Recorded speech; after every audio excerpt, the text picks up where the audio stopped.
To a scathing state audit of Oklahoma's largest school district. The results finally made public today. And here's why it's important. For much of his tenure, State Superintendent Ryan Walters has gone after Tulsa Public Schools, saying it was plagued with scandal.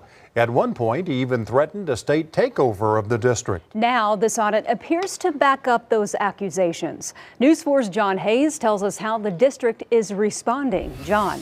Jolene, Kevin, the district says the audit's findings address issues under a previous administration they're working through. Meantime, the governor is calling for more serious accountability.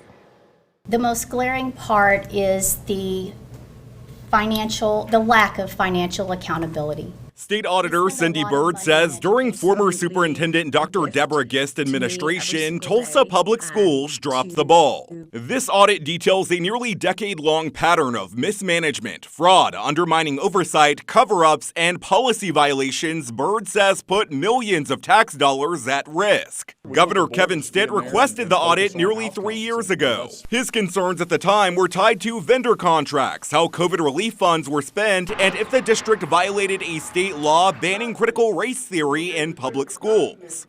I just want to shine a spotlight on it. Byrd's office looked into more than $37 million of expenses. We'll start with vendor contracts. Oklahoma law states that no payments can be made without an itemized invoice, as well as proof of receipt of goods or services. TPS's disregard for this statute was perhaps the most pervasive issue uncovered during our investigation.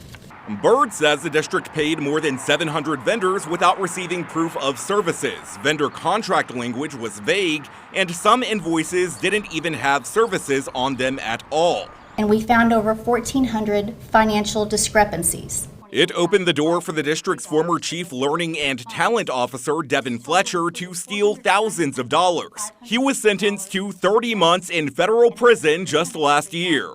If administrators had demanded itemized invoices, it would have been more difficult for Fletcher to perpetrate his scheme against the district. We're going to continue to take feedback so that we can continue to do better. Dr. Ebony Johnson is heading into her second full year as a district superintendent. We know that there are some practices that we definitely have to continue to step in and shore up and monitor and bring oversight to. As for the governor's concerns about COVID funds, we found that TPS did utilize the federal funds in compliance with the stated purposes of the grants. I just want to stamp that. However, Byrd emphasized the district's lack of internal controls at the time is likely what brought some of the money into question. When it comes to critical race theory, however, there was evidence that the district did incur some expenditures with vendors for prohibited concepts after House Bill 1775 became effective. The audit says the district had training materials covering the concepts of bias and social justice, incorporating concepts of critical race theory after the state ban went into effect. We do not teach critical race theory or CRT.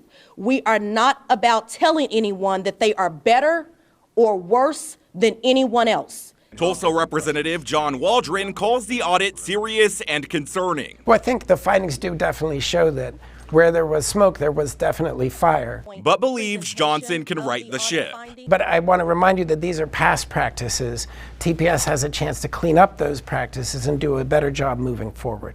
Byrd says there are some issues in the audit she thinks should be given a closer look. We've already turned a couple over to the Attorney General's office. In a statement late Wednesday night, Governor Stitt calling on Attorney General Gentner Drummond to, quote, take immediate action and bring charges wherever possible. This can never be allowed to happen in Oklahoma again.